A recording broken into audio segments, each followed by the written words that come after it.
Kakampi ng bayan. Kasangga ng masa.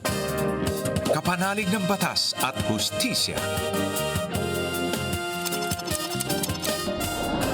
Attorney Danny Con.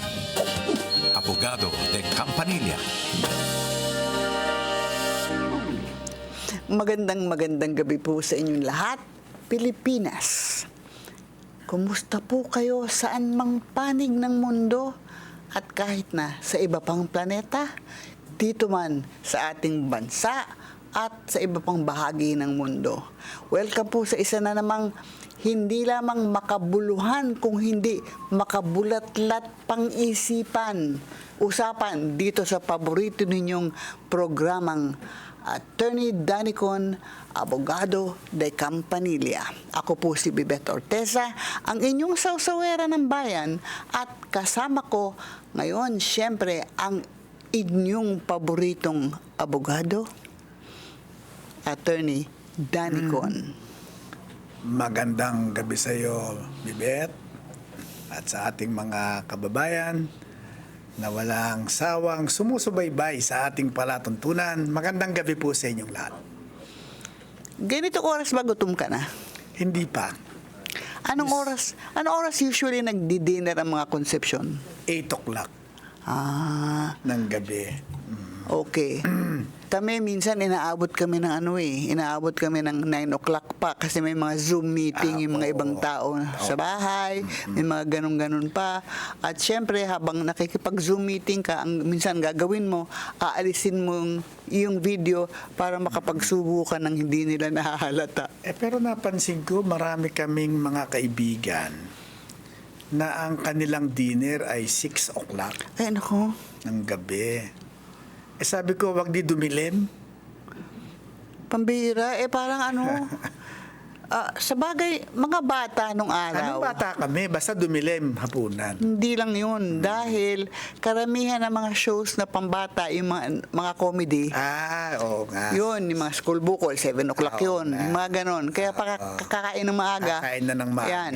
Pakainin mo yung bata mo, parang okay ka, ferry ko, mapapanood nila ng maaga, ganon. Tsaka kasi, dahil mga nag-aaral kami, so papakainin na kami ng umaga para meron pa kaming oras para gumawa ng homework. Yes, that's Okay, also at true. nang sa ganon, by 7 o'clock, dapat nakahiga ka na.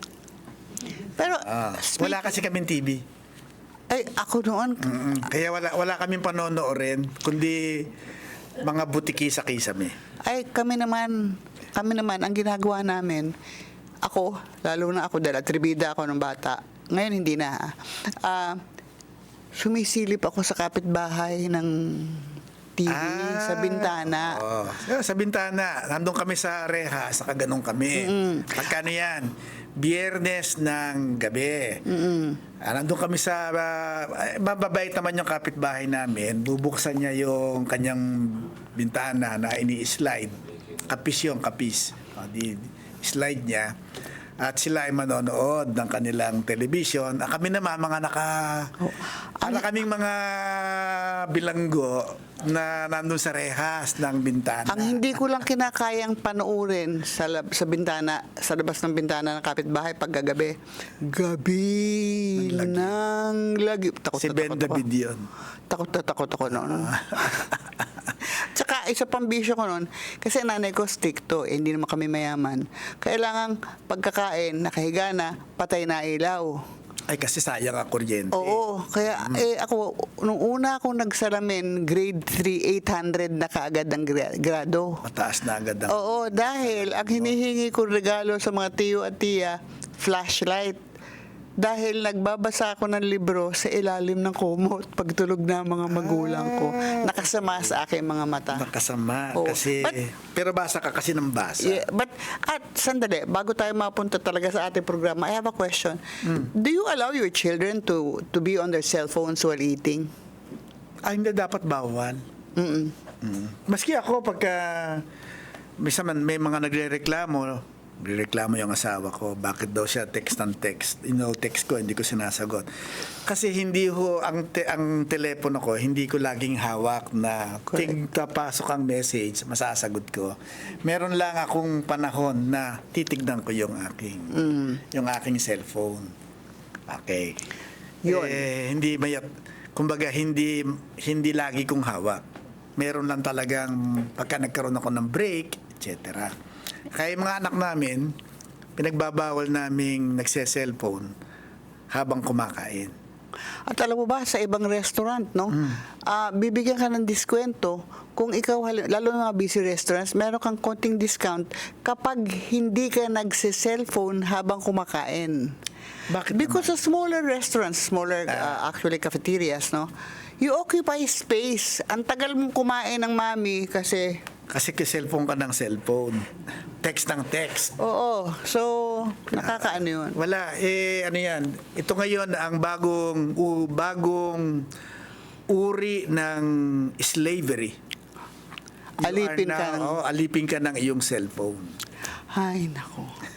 Anyway, makisama na po kayo sa aming usapan. Bukas ang ating himpilan para sa mga katanungang legal at usaping batas dahil importante na meron kang alam sa batas. Tumawag lamang sa mga numero na makikita sa aming screen, attorney.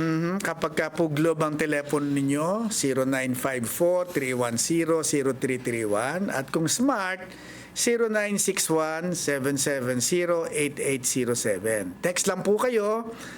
Kung hindi po kayo makapasok sa pagtawag, text lang kayo.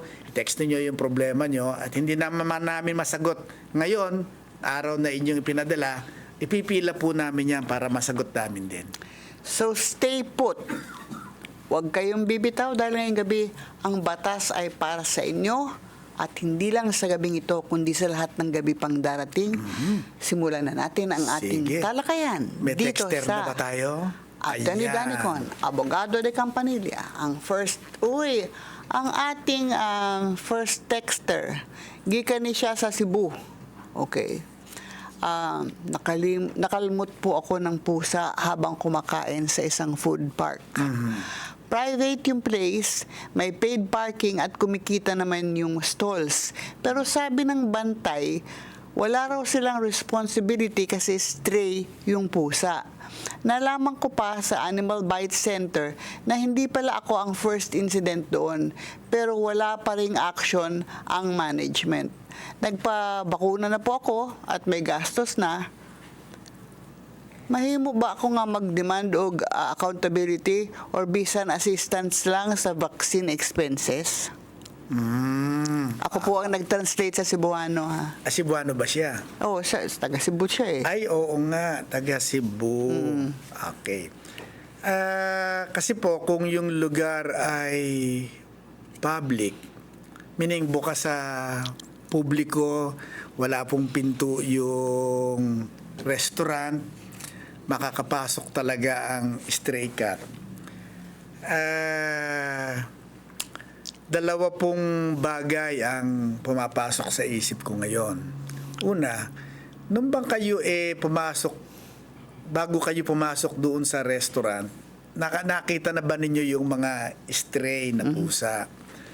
Okay. Pangalawa, kung hindi man ninyo nakita yung stray na pusa at halimbawa nang nakasara, meron bang notice doon na beware, may mga stray na pusa dito. Okay. Kaya po kinakailangan yung paalala na yon para kayo ay aware na may mga stray cats at dapat na kayo ay mag-ingat para hindi po kayo maatake ng stray cats kasi nga ay open ito sa publiko. Lalo pa kung nung pumasok kayo, nakita nyo, ang dami-dami na nung pusa. Kapag ka po kasi gano'n, napakahirap nating bigyan ng responsibilidad yung mga may-ari ng restaurant. Sasabihin nila na ano ho dito, kumain kayo at your own risk. Parang gano'n. Parang gano'n, ano? Pero ang sa akin, ganun pa man, dahil sila ay nag-o-offer ng pagkain, at dun sa lugar nila ay may mga stray na pusa, dapat gumawa naman din sila ng paraan para hindi sana maka-atake ng customer nila yung mga pusa. Kung wala po silang ginagawa na mga paraan para ito ay maiwasan, kagaya ng sinabi nyo, napakarami na pala ng insidente nangyari doon. At mukhang wala silang babala na isinasabi. Oo. Ay, ang sa akin, subukan po natin na mag-demand tayo ng accountability o siguro assistance mula doon sa may-ari o nag-ooperate ng restaurant. Okay. At ang sabi kasi food park, iba-ibang estante. Maraming stalls. Maraming stall. Tapos may parking. Yes. At ang sabi niya, yung parking, bayad kami Oo. Hindi yun. Hindi naman wala doon sa may bayad wala. Pero yung parking kasi open yun sa publiko. At dahil stalls lang ito, mukhang yung lugar kung saan sila kumain ay hindi rin eksklusibo na gamit ng stall vendors. Parang, bili kayo sa akin, upo kayo dyan kung saan kayo pwedeng maupo at kumain. Pero open yan. Oo. Pero, medyo pagkaganyan kasi medyo mahirap. At saka siguro, pag mga ganyang sitwasyon, sabi mo nga, parang give and take. Kailangan hindi lang yung nagtitinda, yung may-ari ng estante, kung hindi yung may kanya-kanya tayong responsibility. So, dapat magtulungan tayo. At para hindi na po maulit yan, ang pinakamaganda siguro, magreklamo kayo sa city government officials. Yes. Para po sila na ang gumawa ng paraan para i-round up yung mga stray cats na yan at maipa-adapt. Opo, yung mga cat lovers, i-offer natin. Baka total, gusto naman nilang, mahal pala nila mga pusa, di iuwi na nila. Sinasabi ko rito sa UP, ang dami nagpapakain kasi ng mga pusa dyan. Sabi ko, iuwi na ninyo. Huwag nyo nang pakainin dyan kasi yung natitirang pagkain na binibigay nila ron sa mga pusa na hindi naman nakakain ng pusa, hindi na uubos, di kakainin naman ng daga. Yes. Mabubulok doon, Correct. aamoy, babaho. Correct. Ngayon, pagka naman pinagbawalan mo, ano ka naman? Kawawa naman ang mga pusa. Oo nga, kawawa. Iuwi mo na lang, pwede. Oo, ampunin mo. Ampunin na lang nila. Oo. Although, alam mo, meron akong isang kaibigan. Ayaw naman nilang ampunin. Oo.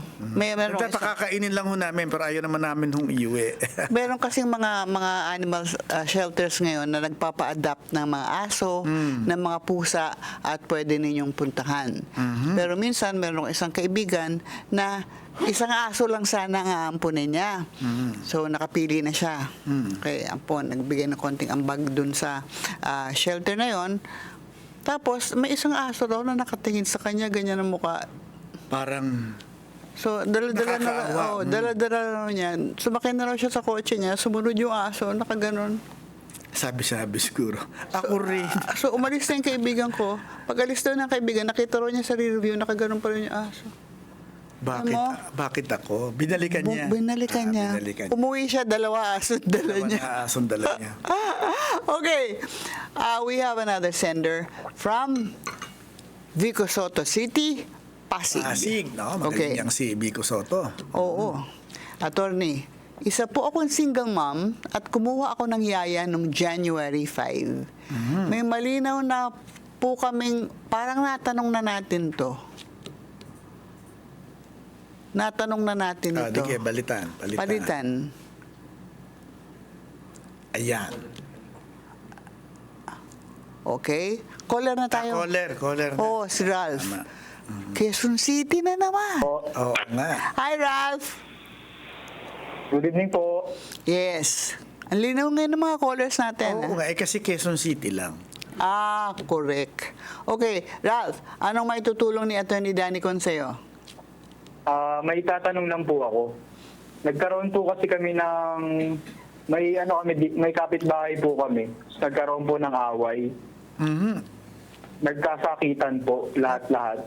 Tapos po, yung pamangkin ko po na nakasali dun sa away, ay ang ginawa po nila, pumunta po sila sa school ng pamangkin ko. Tapos, threaten sila na i-expel nila sa school. Kahit yung nangyari po, sa labas lang po nangyari, dito lang po sa barangay namin. Pero yung pamangkin mo, kasama sa nag-away. Kasali po sa kaaway. Tapos po, hindi pa po tapos yung hearing namin. Hearing po Rumekta saan? po sila agad doon. Hearing sa po barangay saan? po. Hearing sa barangay po. barangay. Oo, nagkareklamuhan na po kasi. Sino ang nireklamo? Yung pinsan mo? Opo, nireklamo po yung pamangking ko. Yung pamangkin mo, hindi nagreklamo. Nagreklamo rin po kami. Kasi So nagkakakitan po. okay, so pareho kayong may reklamo. Opo. Ngayon, pero hindi pa tapos ang hearing ninyo. Yung mga kaaway ng pinsan mo, pumunta na sa eskwelahan ng pinsan mo. Rumekta po agad sa school. Tapos? Na magsasabi na magpapa-expel daw sila. Hindi naman ganun Pwede ba yun? kadali. Oo. Ngayon, saan ba nag-aaral yung mga nagrereklamo? Yung nagrereklamo po kasi kapitbahay po namin. Hindi, yun. nga, Tapos, pero saan nag-aaral? Oo.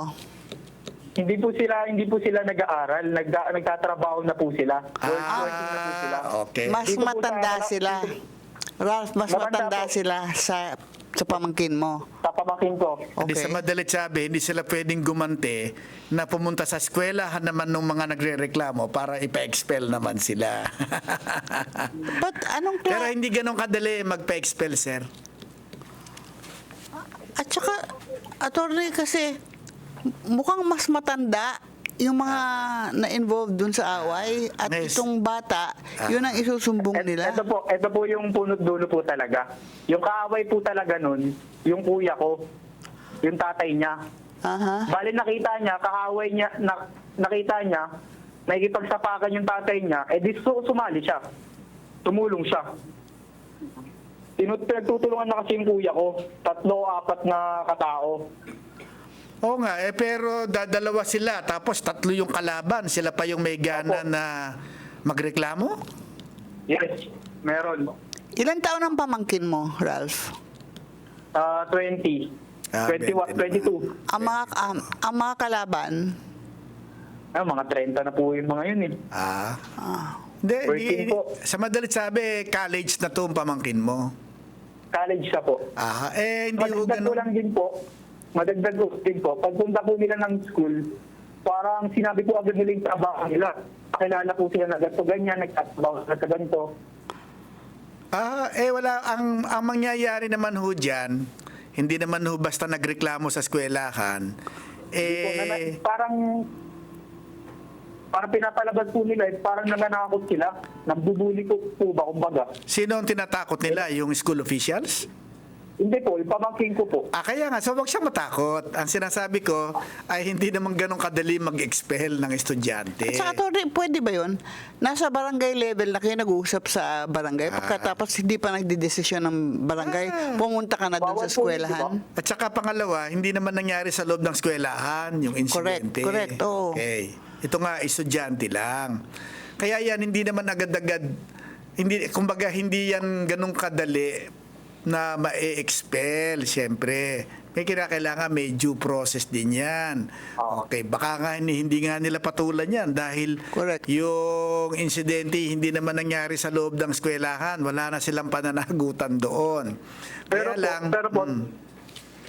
po, sir, tinawagan po ng school yung pamangkin ko. Anong sabi? Pinapapunta po siya doon. Pinapapunta siya.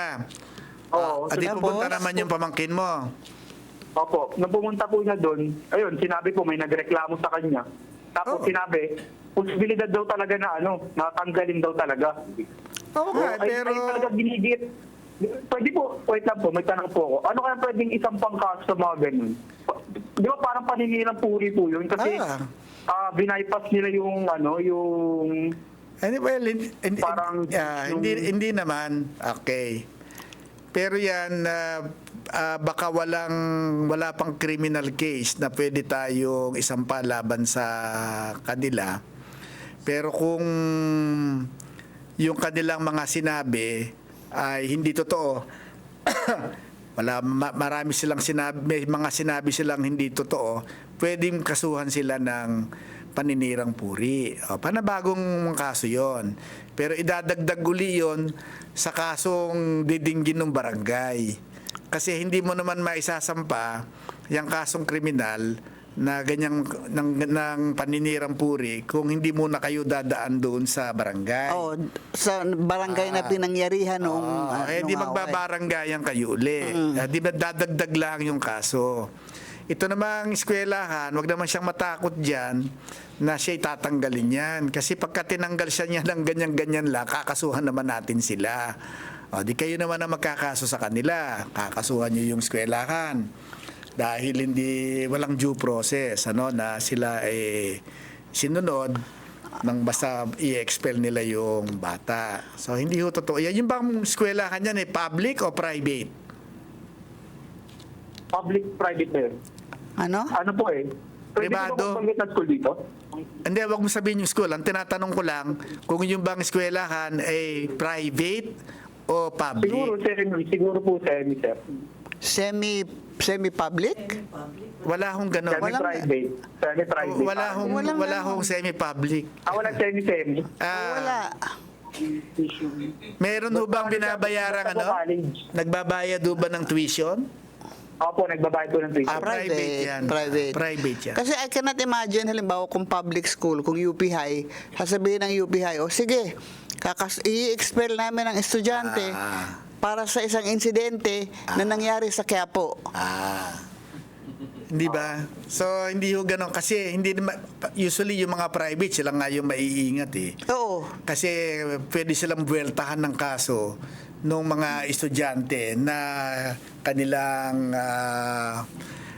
hindi iingatan. Yeah. Oo. Dapat ingatan nila yung estudyante nila. Lalo May isa pa akong tanong, sir. Ha? Isa pa po akong tanong, sir. Sige. May isa pa po akong tanong.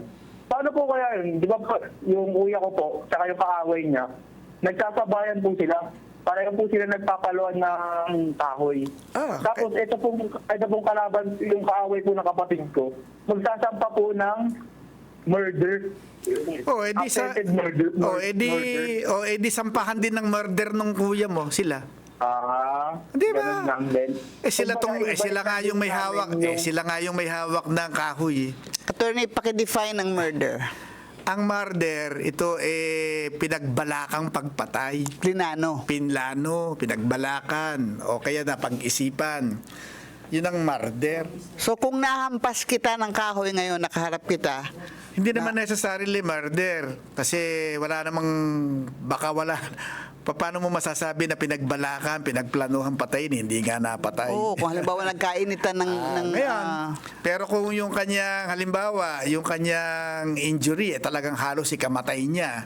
Ay, hindi po. Attempted murder. Mga yung injury po nila, mga bukol-bukol lang kasi kamay lang naman po talaga Kaya nga nananakot lang sila, kaya gano'n ang isa ng panilang kaso.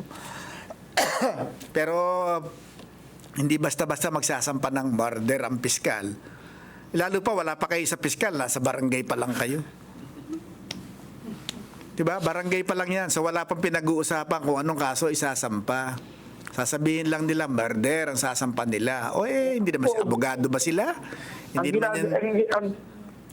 naman sila ang ginagawa abogado. po kasi nila, sir, parang malakas po kasi trabaho nila dito sa lugar namin Bakit? Mga public officials ba sila?